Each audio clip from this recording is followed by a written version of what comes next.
Hello everyone, Sabaki here and welcome back to Aska and welcome to a brand new series, The Nine Realms. I'm actually super excited to start this playthrough, so while I go ahead and gather my Jotunbloods and start an equipment, Editor Bucky is going to walk you through the series. Okay, yeah, thanks there, past Bucky. So the goal of Nine Realms would be to build one main village that would be supported by 8 specialized outposts spread across the island. We're going to have the standard mining and lumber outposts, yes, but we're also going to have forward military camps tasked with keeping certain POIs suppressed so that trade and travel across the island is safe and secure. This is the seed, world and difficulty settings for anyone wanting to play alongside this series, so now let's get going. So, with our starting tools done, let's start pushing inland, grabbing as much flax as we can. For anyone new and following along, flax is super important in the early game, especially in your first few days. You are going to be needing a lot of it for turning into rope for your buildings.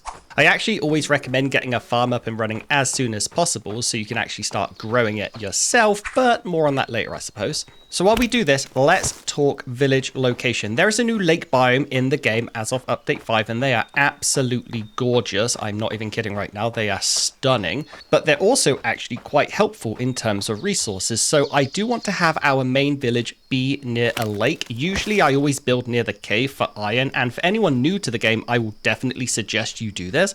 But since the whole point of Nine Realms this playthrough is to rely on outposts for trading, I'm not actually that fussed if there's a cave nearby, so the lake is going to be the main factor. And to be honest, I kind of thought that was the lake. I saw the willow trees and I'm like, I found the lake already. It was the beach. I had just done a circle collecting flax. It was the beach. I am stupid.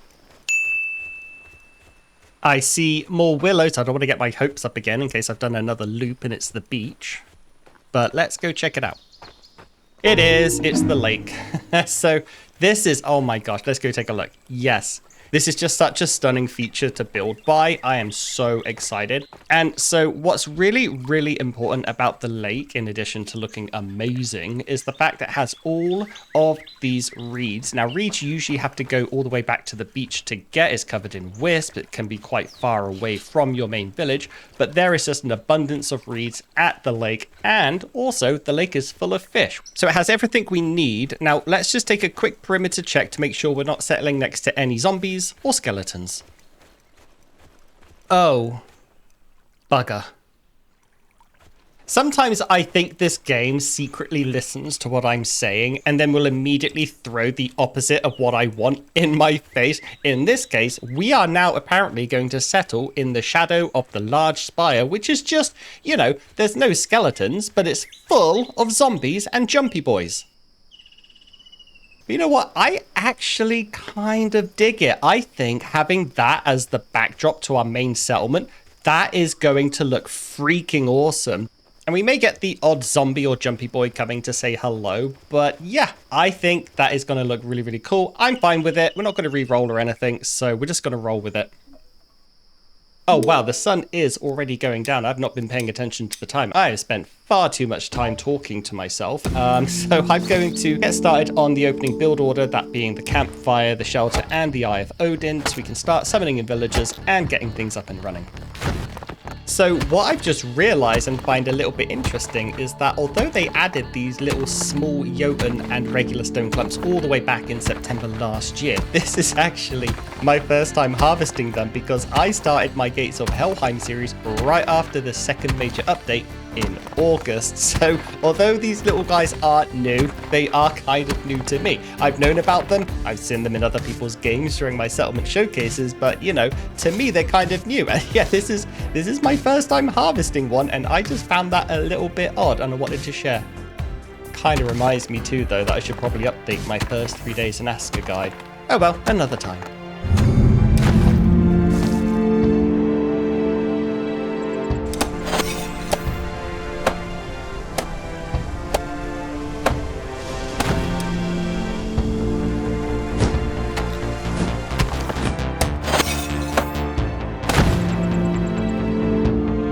And there it is, our very own Death Star, Eye of Odin. So let's take the Jotunblood we have on hand and summon villager number 1. What brave soul will answer the call first?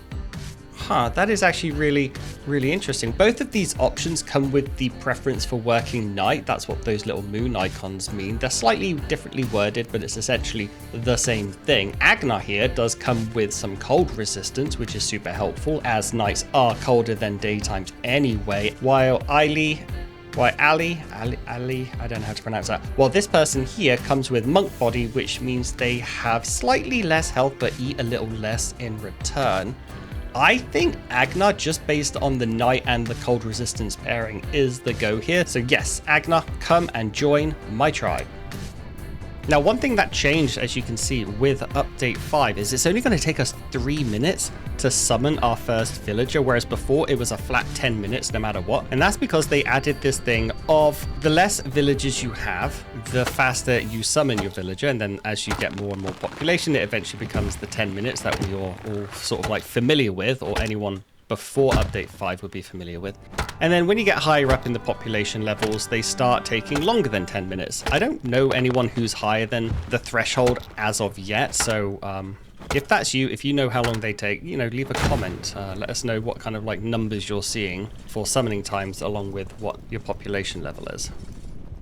Okay, so let's come up with a little bit of a plan for the layout of the village. So this area here where I'm standing is down the hill from that scary spire, and therefore makes sense to be the residential side of town and eventual village centre. I also definitely want to have houses running all along the perimeter of the lake as well for that sweet lakeside property value.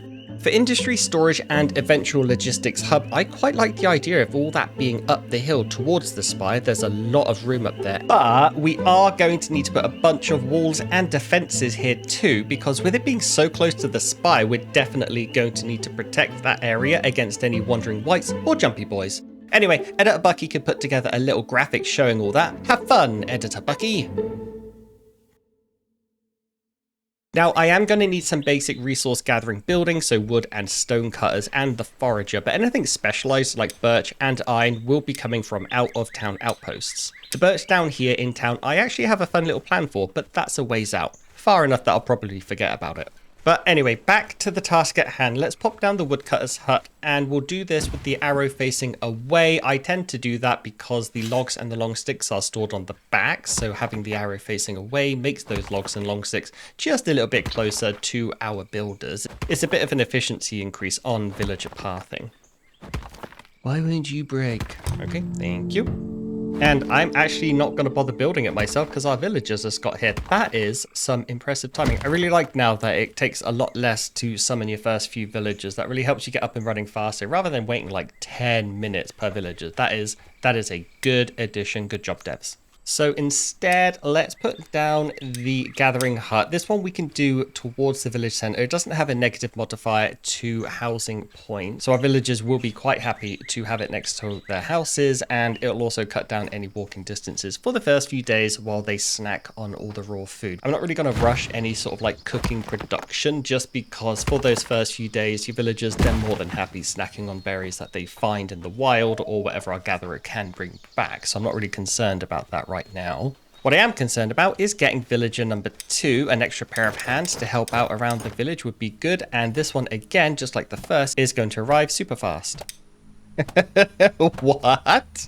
Joachim has night worker again? 2 night workers in a row? What are the odds? I've never seen that before. Boulder's good at stone cutting but has a chill sensitive, so let's just get Joachim, who has 0 debuffs and another nighttime worker. That is going to be super helpful.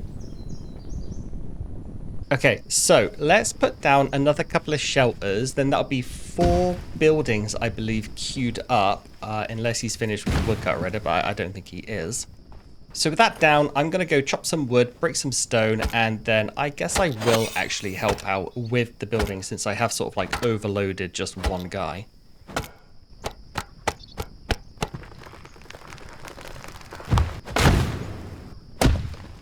I just remembered there's a bunch of Jotun blood over by the Draugr field. I need to mine it before it's nighttime and all those buggers wake up. Villager number 3. I Another night shadow. Although, no, this is during the fall only. That's fine. We don't need that. We have a third night shadow and a craftsman. This is, again, an absolute no-brainer. No-brainer. What are the odds? 3 night shadows in a row, or nighttime perks in a row at least. That is...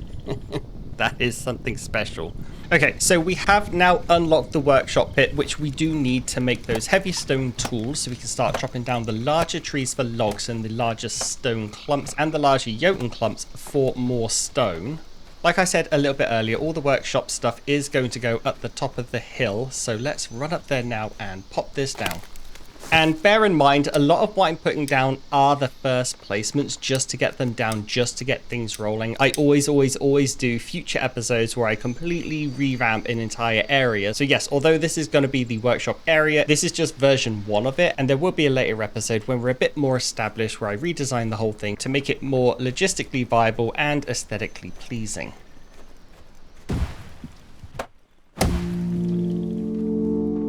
All right, that is up and running. So let's go ahead and make some of the heavy stone tools so I can start gathering resources a little bit more efficiently. And not only more efficiently, but that heavy stone axe will allow us to chop down the larger trees, which drop logs, and that is what we will be needing to upgrade our buildings to level 2 and also build that farm within the first 3 to 5 days, or, you know, kind of like any time within the first week. So let's go ahead and upgrade the woodcutter's pit into the woodcutter's hut. That way, when we assign a villager to this, we can give them the heavy stone axe, and they will be the ones chopping the logs for us. That will give us one less thing to do. And then we'll also upgrade the gatherer's pit into that gatherer's hut as well, the tier 2 version. But there is the morning chime bringing in day 3. Not bad, actually, so far. We have ourselves, we have 3 villagers, and it's going quite well. No one's died yet. No one's died. That is, to me, a very good benchmark on how things are going. Also, I had completely forgotten how bloody long it takes to chop down one of these large trees. Holy moly, I miss my iron axe and I miss my proficiency. I think I was chopping down trees in Helheim in like 4 to 5 hits. Ugh, this is taking forever. At least we can mine the larger jotun stone deposits now, and they drop way more jotun blood. We should be getting villagers that much faster. I really like the way that looks. It is so intimidating. Let's remember to upgrade you too before I forget. What do you think? Another night worker? No night worker. Frederick doesn't like being wet. They both have bear power. Alva here does not do well with breaking stone. That doesn't really matter. So just by virtue of not having a negative perk yet, Alva wins this round. Hey, how you doing? All right then.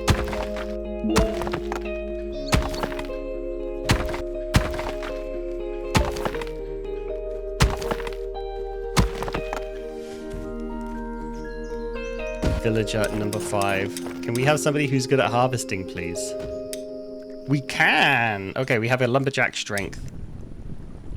Oh, hey, she finally finished building the gatherer's hut. That means we can put down one of the advanced buildings. Now, I know I said I was going to do the farm, and I always do the farm, and I always recommend you do the farm as soon as you possibly can. But I want to do things a little bit more differently. We set up by the lakes. They're brand new to this update. So I want a fisherman's hut. I want to put a fisherman's hut on the lake, and I want to see what kind of fish there are. So as for location, I want to take a quick look around the water's edge. I want to try and put it down somewhere I'm not going to disturb or destroy too many reeds, since they are super important right now throughout the game. Ooh, yes, there across the water, there is a big open spot right there. I think we could squeeze in a fisherman's hut over there. Now, I know from doing my update video that in the spring you catch pike, but I never skinned it. I'm assuming it gives 1 piece of fish meat, just like a sea bass, since it is there all the time. And it's not like one of the rarer fish schools that you have to go out with a boat to catch. But anyway, let's try and fit this in.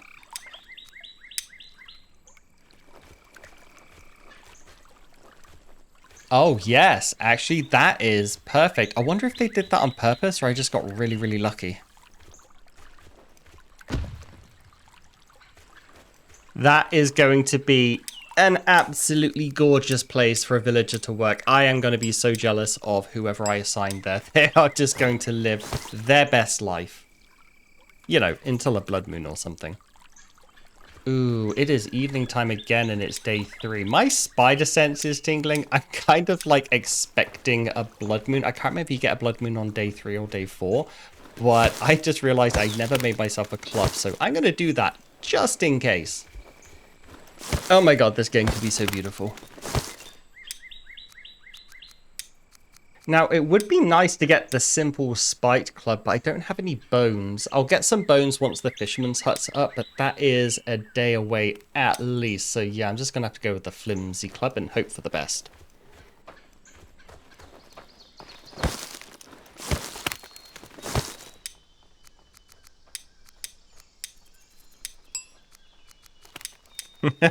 Okay, I feel a tiny bit safer now. Oh, look at that. The timing on that is impeccable. 20 seconds until the next villager, and I already have the Jotun blood for the one after. Couldn't have done any better. Proud of myself. Proud of myself.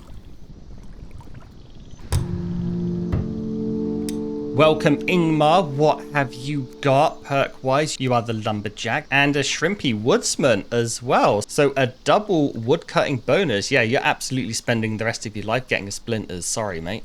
Unless, of course, that amount of proficiency means he won't get splinters. Didn't think of it like that, did you? Now, here is another one of my absolute favorite things about Update 5. You can go into the map and you can right-click a building or a villager, and it will bring up this little menu, and you can go into that specific building or villager's menu, set their schedule, set who works there. It is just absolutely such a fantastic quality of life change. Although devs, if you're watching this, do the devs watch this? I don't know. But if devs, if you're watching this, please assign that functionality to flags so that I can assign them to outposts. That'll be relevant later. So you have until that episode to fix it, please. Signed, everyone. All right, Ingmar. Yes, look at that. 3-star proficiency, and they start at level 12. He is going to be absolutely max level woodcutting in no time flat. That is fantastic. The only other way you can get 3-star proficiencies, by the way, is by using a runestone, and we can use a runestone to buff other people up. But if they come with those proficiencies as part of their perk package anyway, like, why not? That is such an early game boost. I cannot stress that enough. I'm so thrilled right now. Anyway, let's go ahead and get villager number 6. Who have we got? Harvest blessing, excel in harvesting crops during the fall. Not great. I prefer the green thumb one, which is year round, but having a big harvest just before winter, that can actually help early game push you through your first few winters when, you know, food might be a bit more scarce. So we'll get Aska, and then we'll come in here under the stonecutter's hut. We have 3 builders. We don't need 3 builders, not by a stretch. So we will assign Alva. Okay, I actually meant to do this earlier, but completely forgot. But since I'll be building the cottage soon, I wanted to come into the woodcutter's hut and tweak some of the tasks. I want to turn off the fiber and resin priority, and the reason being, this woodcutter can hold 300 resin, which means my woodcutters will want 300 resin in their storage, and they'll get that by just chopping down every tree in sight. Even though their storage may be full for logs, long sticks, bark, and all that stuff, they'll just keep chopping trees down for the resin, which is why you'll see if you leave this on, your hillsides and landscape just absolutely littered with wood, is because your woodcutters are chopping everything down just for that little bit of resin that drops because they're trying to fill this box. So I'll turn this off, and I will have a warehouse eventually with a resin bin in, and my warehouse worker will go out and collect any resin that drops. That will be enough to sustain me. One more thing I want to change is I want to change the priority of thatch to high. Since we're right next to the lake here, I'm going to set out a bunch of woodcutting flags, and with thatch on high, there's only 30 slots, so my woodcutters will go out first and gather all the thatch they can. It will take them about 5 minutes to fill up the storage, and then they'll just go back to harvesting wood and their regular priorities. But that will mean I will always have 30 thatch on hand in order to build beds or upgrade my buildings.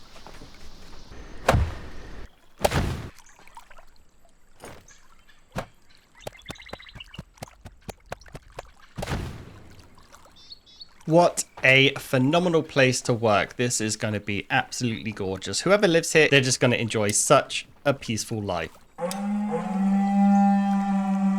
No, I don't really care about the smokers. Oscar, come and enjoy some nice relaxing fishing, and you'll get replaced when I have somebody with the fishing proficiency, but I would like to just get anything at this point. So while we wait for Oscar, let's just continue crafting some berry baits, and then we'll just trade everything over, or just dump it in the box, actually, to be fair. And that really should keep him going for, you know, probably the rest of the season, maybe even through the summer as well. Ah, look at him go! He seems so excited. Here, come get your rod.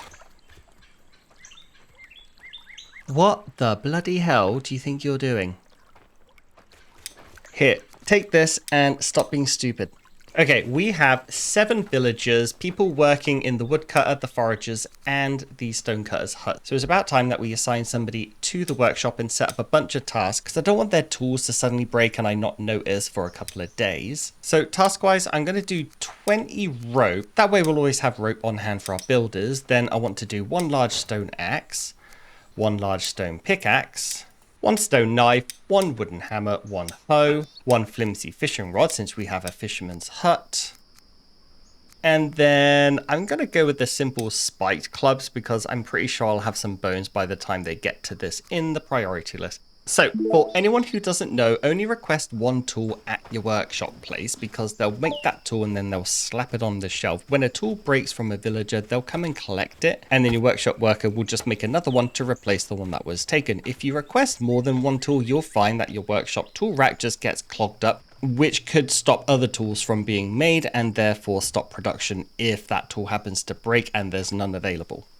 Alright, next and probably final 2 builds of the episode is the cooking hut and the cottage. Since we have the fishing hut gathering fish and the forager's hut out getting veggies, a cooking hut can combine those 2 into soup, which is really filling for our villagers. And the cottage obviously is just going to allow us to summon more villagers and house them in a much smaller area.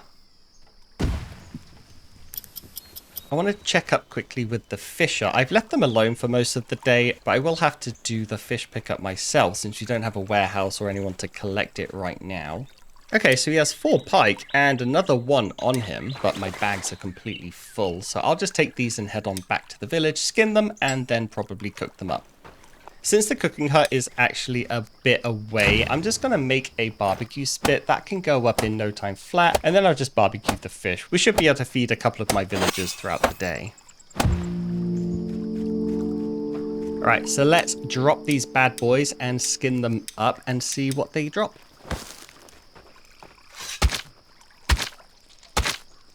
Wait, a pike gives 5 raw fish meat? That's as much as a wolffish or a sturgeon, and they're way harder to catch. I feel like that's a bit of a bug, but honestly, nobody tell them.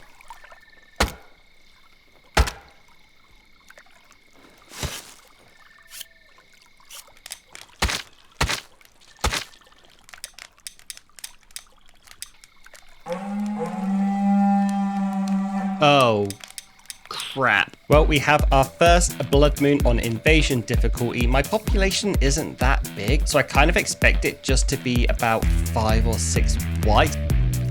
Oh crap, again it's skeletons and they have big swords, and that's gonna hurt if I get hit because I have bugger all armor. Well, I guess the goal is to not get hit.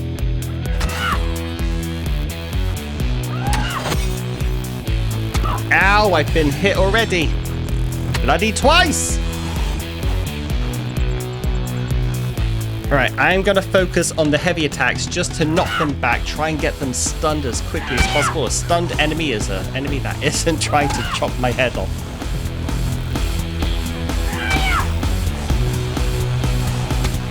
Oh, that was close. That was very close. Right, I gotta wait for my stamina. Oh my goodness.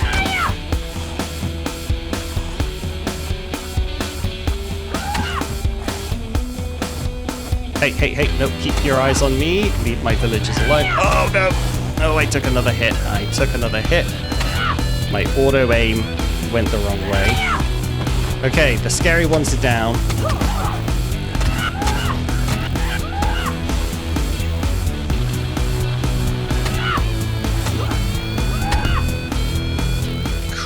the third king of the crap. There's more skeletons.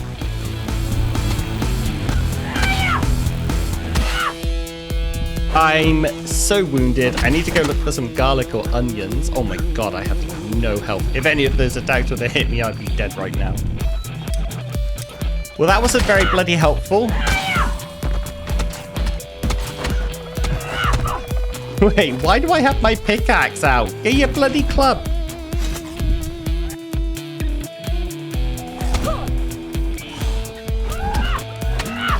Villagers have come to assist. About time, guys. Is that it?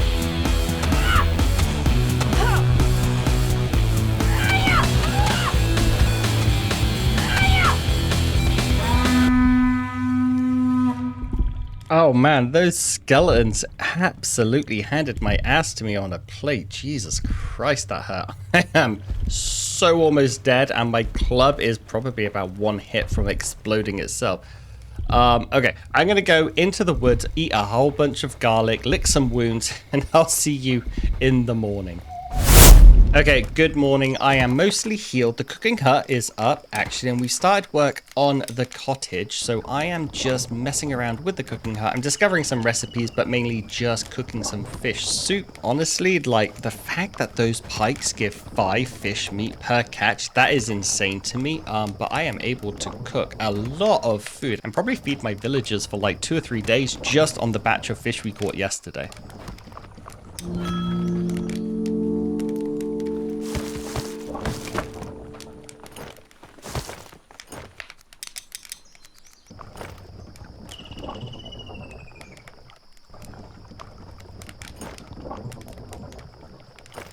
Are you kidding me? You ate a soup and then took 2 more? You greedy sod. So the cottage is coming along quite nicely. Let's check the village resources to see if we have enough on hand. We do for everything except for stone. Not sure why I'm low on stone. Perhaps they just used it all in another build. So I'm just going to go ahead. I'm going to mine a stone block. I could leave it to the stone cutter, but honestly, I just want this cottage up. But it is about time to start wrapping up this episode. All right, I have done my stonecutter's job by breaking down this stone directly behind the place of their work, but whatever. I'm sure they have a very good reason why they completely ignored this one.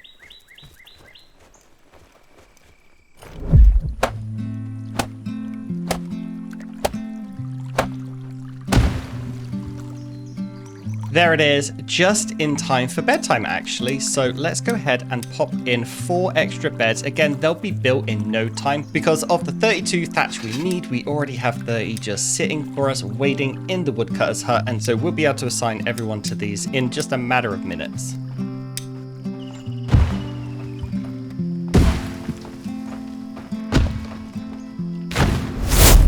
Okay, so that is a wrap for episode 1, and wow, what a great start, minus the many broken bones from the blood moon. We've officially broken ground on our first settlement, which I suppose we should call New Asgard, as it is the heart of our new playthrough here in the 9 Realms.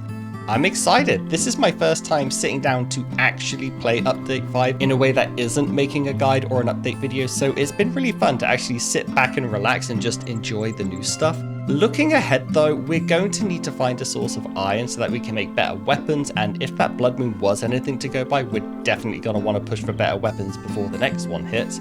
And that will all be done through the new outpost settlement system. I can't wait, and I hope to see you there. So thank you so much for watching. If you've enjoyed your time here, then please consider grabbing a sub, dropping a like, or leaving a comment. Shout out and huge thank you to Ayudayu, who has become my first channel member, joining as a squire. Thank you so much for the support, and I hope to continue earning your support. For anyone else interested in becoming a member, the info is down below. And why not check out one of my guides or catch up on another one of my adventures by clicking on one of the videos on screen now. And I'll see you in the next episode. Cheerio.